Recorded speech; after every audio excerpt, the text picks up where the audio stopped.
నువ్వు అనుకోవచ్చు నా కన్నీళ్ళు దేవుడు చూడలేదు బేట, చూస్తాడు దేవుడు. చిన్నడా దేవుడు చూస్తున్నాడు. నా కన్నీళ్ళు, ఎన్నో కన్నీళ్ళు చూసి స్పందించిన నా దేవుడు.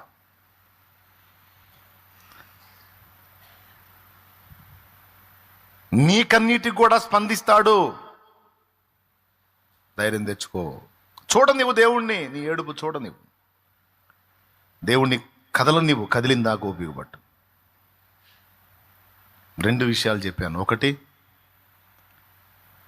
నీకు జరుగుతున్న అన్యాయం, నువ్వు అనుభవిస్తున్న తృణీకారం లేయా చూపించినట్టు దేవునికి చూపించు. దేవుణ్ణి చూడనివ్వు, దేవుడు కదులుతాడు.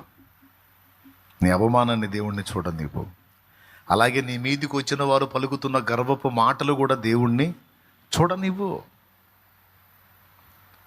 అలాగే నువ్వు ఎదుర్కొంటున్న శోధనలను బట్టి నువ్వు కారుస్తున్న కన్నీళ్లు దేవుణ్ణి చూడనివ్వు. ఖచ్చితంగా దేవుడు చూడాలి. ఇవన్నీ దేవుడే చూడాలి. నరుడికి చూస్తే కలగదు కనికరం, దేవుడే చూడాలి. దేవుడు చూసి నీ కొరకు బలమైన బాహువు చాపాలి.